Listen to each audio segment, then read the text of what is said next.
Hello friends and welcome back to your channel study with Nidhi. आज हम अपने pre के टॉपिक में जो हमारा नेक्स्ट टॉपिक है वो है वेदांग। हमारे नए सिलेबस में दिया हुआ है, साफ साफ लिखा है वेदांग। तो आज हम पढ़ते हैं वेदांग के बारे में। जैसा कि आप स्लाइड को देख रहे हैं, समझ गए होंगे वेदांग क्या होते हैं। तो वेदांग शब्द से अभिप्राय है जिसके द्वारा किसी वस्तु के स्वरूप को समझने में सहायता मिले। ठीक है, वेदों को समझने हेतु उनके शुद्ध उच्चारण में ये सहायक होते हैं। ठीक है, तो वेदांग वेदों के अंग, जिससे हमें वेदों को समझने में हेल्प मिले। इसके आचार्य रचनाकार हैं आचार्य लगध मुनि। इसके रचनाकार कौन है? आचार्य लगध मुनि। संख्या में ये 6 हैं। क्या क्या है? शिक्षा, ज्योतिष, कल्प, व्याकरण, निरुक्त और छंद। ये 6 जो है हमारे क्या है? वेदांग हैं।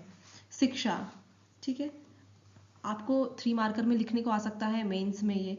ठीक है, शिक्षा के बारे में या वेदांग के बारे में लिखिए।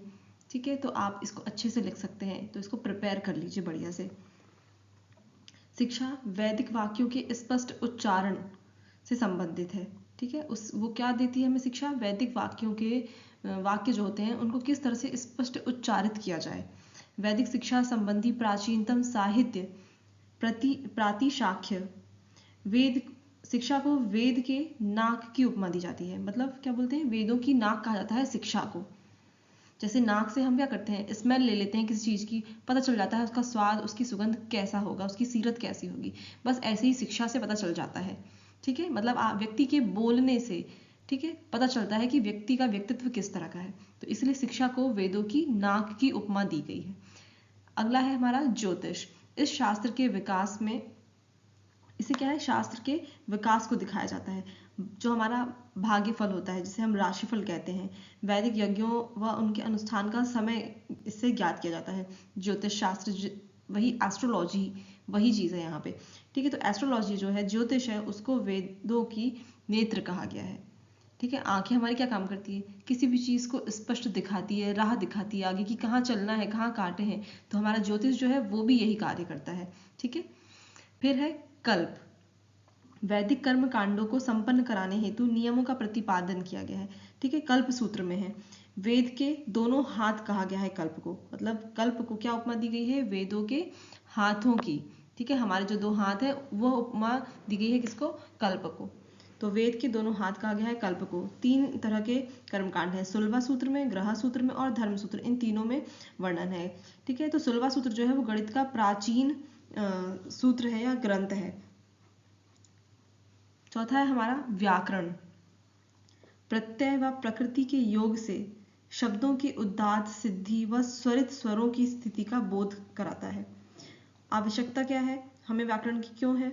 वेद शास्त्रों का उद्देश्य है ना, उनके जो ज्ञान है उसको जानने में हमारी मदद करता है व्याकरण।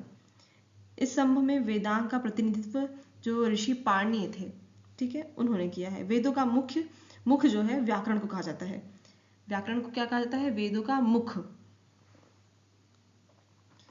अगला है निरुक्त। वेद की आत्मा निरुक्त को कहा गया है। वेद पुरुषों का कान निरुक्त को कहा गया है। निरुक्त को क्या बोला है? कि ये वेद पुरुषों का कान है। निरुक्त की रचना ऋषि यास्क ने की थी। फिर है छंद। कौन सी 6 है संख्या में वेदांग की? शिक्षा, ज्योतिष, कल्प, व्याकरण, निरुक्त और छंद। छंद में क्या है? वैदिक मंत्रों को समुचित पाठ की सुरक्षा। चतुष्पदीय श्लोक है इसमें। ठीक है, ऋषि पिंगल का छंद शास्त्र प्रसिद्ध है। वेद पुरुष के दोनों इसे पांव कहा गया है, पैर कहा गया है।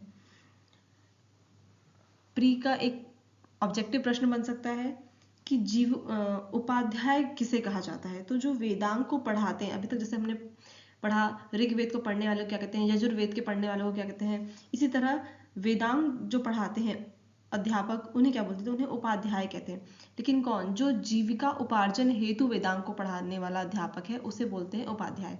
तो आज की वीडियो में इतना ही। नेक्स्ट वीडियो के साथ हम फिर मिलते हैं। Thank you.